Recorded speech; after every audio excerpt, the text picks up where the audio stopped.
Good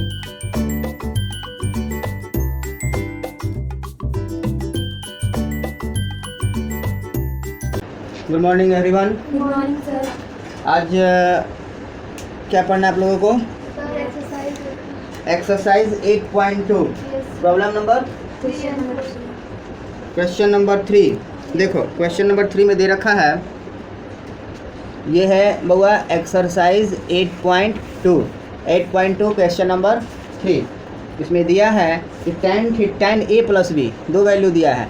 tan a plus B का value जो दिया है वो √3 दिया है, और फिर दिया है tan a माइनस बी का वैल्यू दिया है 1/√3। तो देखो बाबू, ये हमको दो क्लू मिला। तो यहाँ पर आप देखिए, अगर हम यहाँ इस इक्वेशन को लेते हैं, tan a plus b is equal to √3 दिया, तो सोचो tan की किस वैल्यू के लिए उसका वैल्यू जो होता है √3 होता है, तो वो कौन सा होता है? tan 60 होता है ना। तो यहाँ पर क्या डालेंगे? tan 60 degree. तो देखो बाबू, ये क्या है? ये एंगल को रिप्रेजेंट कर रहा है ना, और ये भी एंगल को रिप्रेजेंट कर रहा है, ठीक है। और दोनों ट्रिगोनोमेट्रिक रेशियो भी tan है। तो यहाँ क्या हो जाएगा? यहाँ हो जाएगा therefore a plus b is equal to क्या हो जाएगा बुआ? 60 डिग्री। उसी तरह से अगर हम इसको लेते हैं tan a minus b is equal to जो दिया है 1/√3 दिया है, तो क्या 1/√3 की जगह पर हम tan 30 लिख सकते हैं? लिख सकते हैं ना। तो यहाँ हम क्या लिखेंगे बाबू? देखो तो tan 30, यानी कि हमको जो वैल्यू मिला वो ये मिला, a minus b is equal to 30 degree. तो चलो इसको इक्वेशन 1 और इसको इक्वेशन हमने क्या ले लिया? 2। इतना समझ में आया? Yes sir. चलो देखो, फिर हम क्या करेंगे? From equation 1 and 2, from equation 1 and 2, 1 और 2 में लिए तो क्या लिखे यहाँ पर? a plus b is equal to 60 degree और a minus b is equal to 30 degree. आप क्या करो? इन दोनों को ऐड करो, ये ख़त्म हो जाएगा, कट जाएगा। और यहाँ पर क्या आएगा? 2a is equal to 90 degree, यानी कि a का वैल्यू कितना आ जाएगा बाबू? 45 डिग्री। a का वैल्यू क्या हो जाएगा बुआ? 45 डिग्री। अब क्या करेंगे? a के वैल्यू को या तो इक्वेशन 1 में पुट कर देंगे या इक्वेशन 2 में पुट कर देंगे, ठीक है। तो क्या लिखेंगे? Putting the value of a, putting the value of a in equation, किस में रख दे? बोलो, 1 में या 2 में? 1 में, इन इक्वेशन 1। तो 1 में डालते हैं तो क्या, जहाँ a है वहाँ 45 डिग्री लिखेंगे, plus b is equal to क्या लिखेंगे बाबू? 60 डिग्री ना, 60 डिग्री। तो क्या हो जाएगा? देखो तो b इज इक्वल टू, इधर जाके माइनस होगा तो क्या 15 डिग्री आएगा। यानी कि हमको क्या मिला बुआ? देखो तो यहाँ पर a का वैल्यू क्या मिला? 45 डिग्री, और b का वैल्यू मिला 15 डिग्री। देखो तो 45 और प्लस 15 करोगे तो 60 आ जाएगा, और tan 60 का वैल्यू इतना होता है। उसी तरह से अगर हम a माइनस बी करते हैं तो 45 माइनस 15 कितना? 30 आ जाएगा, और 30 का वैल्यू 1/√3 होता है ना। तो इस तरह से इस क्वेश्चन को सॉल्व करेंगे। Okay, yes sir. Question number 4, state whether the following are true और फॉल्स, जस्टिफाई योर आंसर। तो देखो sin a plus b is equal to sin a plus b, ठीक है। अब क्वेश्चन नंबर 4 में दे दिया कि क्या sin a प्लस बी का वैल्यू जो होगा वो sin a और प्लस sin b के बराबर होगा। तो बाबू ये बिल्कुल गलत है। जब आप लोग अगले क्लास में जाओगे, यानी कि 11th क्लास में जाओगे और ISC फर्स्ट ईयर में जाओगे, तो आप देखोगे क्या कि इसका एक फार्मूला होता है sin a प्लस बी का, sin a into cos b और plus cos a into sin b। इसका वैल्यू ये होता है, ये फार्मूला होता है, ठीक है ना। लेकिन देखो, चलो इस फार्मूला को अगर हम हटा देते हैं, इस पर हम कंसिडर नहीं करते हैं क्योंकि हमारे सिलेबस 10th क्लास सिलेबस में नहीं है। तो देखो इसका मतलब हमने आपको क्या बताया है? इसका मतलब हमने आपको बताया है दिस रिप्रेजेंट्स एंगल, ठीक है।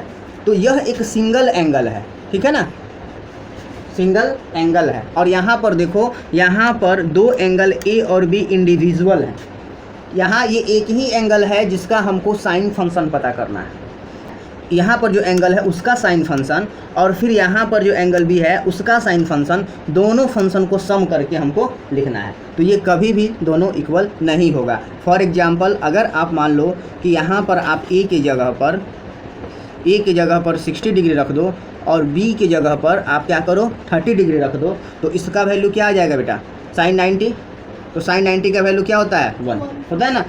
इसमें आप रखने का प्रयास करो तो देखो ए की जगह पर अगर हम 30 या 60 रख देते हैं तो क्या हो जाएगा, √3 हो जाएगा। और बी की जगह पर क्या रखते हैं, 30 रखते हैं तो इसका 1/2 हो जाएगा। और इसका जब हम समअप करेंगे तो क्या हो जाएगा, 2√3 + 1/2 ये होगा। तो क्या ये दोनों आपस में इक्वल है, नहीं ना। तो इसलिए क्या होगा, आपने एग्जाम्पल के थ्रू भी देख लिया, ठीक है। ऐसे भी आपको समझ में आया कि सिंगल एंगल को रिप्रेजेंट कर रहा है, ठीक है ना।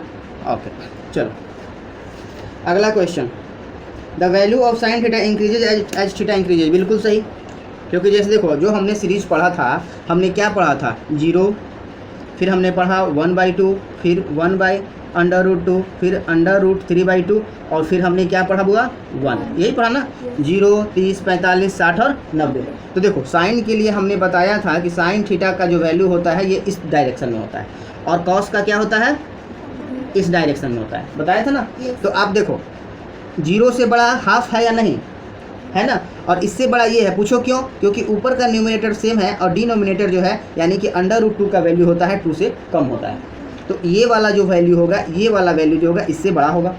उसी तरह से यहाँ पर देखो, यहाँ पर √3 है तो इसका वैल्यू क्या होता है, 1.732। तो 1.732 इससे ज़्यादा है कि नहीं है, और उसका जब हम हाफ करेंगे तो क्या इससे ज़्यादा आएगा या नहीं आएगा, और ये जो होगा 1 क्या इन सब से बड़ा होगा या नहीं होगा, होगा ना। तो इस तरह से हमने देखा कि थीटा का जो वैल्यू होता है वो थीटा बढ़ने पर उसका वैल्यू बढ़ता है, जबकि कॉस में क्या होगा, घटेगा। तो देखो यहाँ पर आपने क्या लिखा है, द वैल्यू ऑफ, तो पहला क्या हो जाएगा, 3 नंबर, सेकंड नंबर, इसका तो आंसर आपने लिख दिया रॉन्ग, फॉल्स। सेकंड नंबर का आंसर क्या आ रहा है, ट्रू, ये सही है। और थर्ड नंबर क्या है, देखो तो थर्ड नंबर क्वेश्चन क्या कर रहा है, the value of cos theta increases with as theta increases, क्या हो जाएगा, ये फॉल्स हो जाएगा। Question number 4, sine is equal to cos for all theta, क्या ये सही है, थीटा के सही वैल्यू के लिए साइन और कॉस बराबर होता है, नहीं, वो कौन सा होता है, केवल एक 45 डिग्री के लिए, ठीक है ना, जहाँ पर कॉस और साइन दोनों इक्वल हो जाता है। तो ये क्या होगा, false. Question number 5, cot a is not defined. तो देखो cot a is equal to not defined for a is equal to 0, यानी कि कॉट ए का वैल्यू, कॉट ए की जगह पर कहा कि कॉट ए नॉट डिफाइंड हो जाता है अगर ए का वैल्यू 0 हो। तो 0 डिग्री के लिए हम लोग क्या निकालते हैं, इसके लिए अगर पर क्या लिखाएंगे, cos 0 degree divided by sine 0 degree. आप देखो कॉस 0 डिग्री का वैल्यू क्या होता है, 1, और इसका वैल्यू क्या होता है, 0। और इस चीज़ को हमने क्या इनडिटरमिनेट फॉर्म बताया था, जिसको कि हम इन्फिनिटी से भी रिप्रेजेंट करते हैं ना। तो ये क्या हो जाएगा, ये आंसर हो जाएगा ट्रू। ओके, लोग का इसके बाद भी कोई समस्या है अगले चैप्टर से, 8.3 में कौन कौन सा प्रॉब्लम है बोलो, बस 2 क्वेश्चन, वेरी गुड, अच्छा लगा तुम लोग। चलो इसका मतलब है तुम लोग अच्छे से पढ़ रहे हो और ये चैप्टर आप लोग को काफ़ी अच्छे से समझ में आ गया है।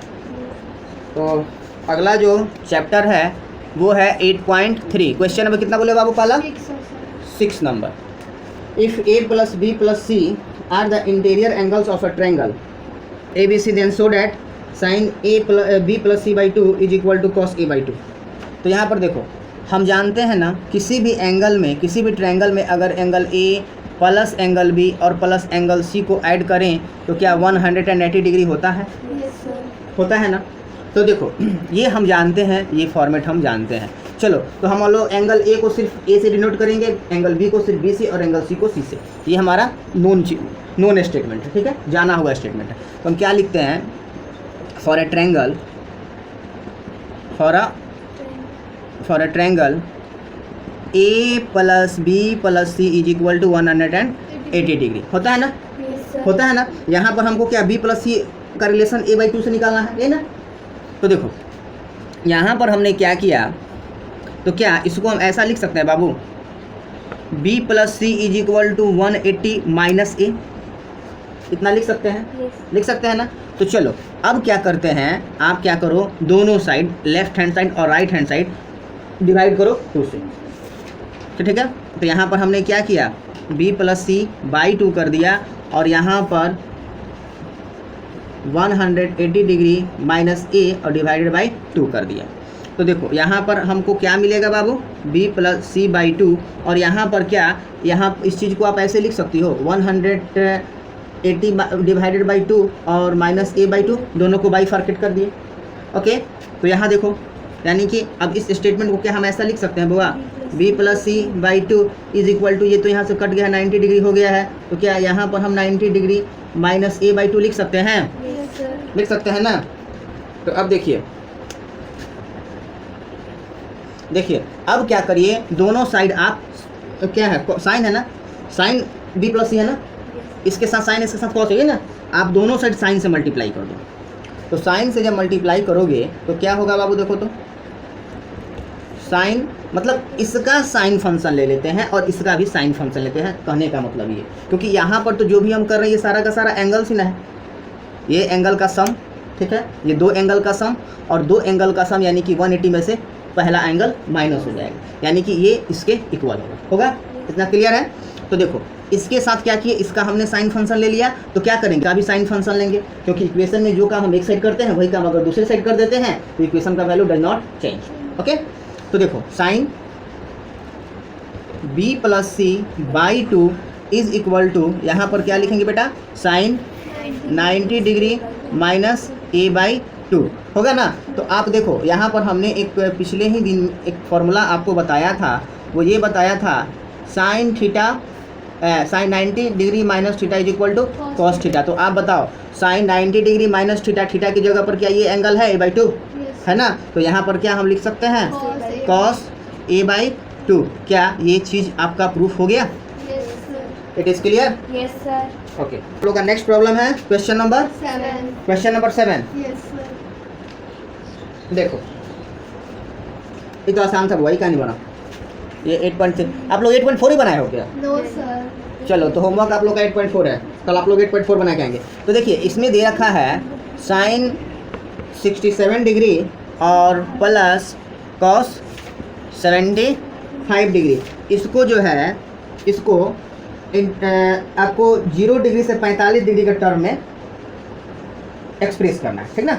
तो देखो आप क्या करोगे, आप सुनो, जैसा कि हमने पिछले क्लास में देखा था, क्या देखा था, इसको क्या हम ऐसे लिख सकते हैं साइन 90 डिग्री और क्या लिख सकते हैं बाबू, माइनस 23 डिग्री, इन दोनों का सम क्या 67 के बराबर होगा ना।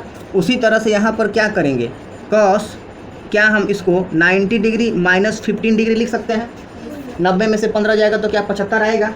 और हम फॉर्मूला पढ़े थे कि अगर साइन 90 डिग्री माइनस थीटा, ये तो 90 डिग्री है तो क्या ये थीटा, इसको हम थीटा कह सकते हैं, ये 90 डिग्री तो क्या इसको हम थीटा कह सकते हैं ना। तो देखो फॉर्मूला के हिसाब से हमने क्या पढ़ा था, sine 90 degree minus theta equal to cos theta होता है, यानी कि हमको क्या मिलेगा बउआ, यहाँ पर जो मिलेगा वो मिलेगा कॉस 23 डिग्री। उसी तरह से यहाँ पर क्या मिल जाएगा बेटा, देखो तो साइन 15 डिग्री।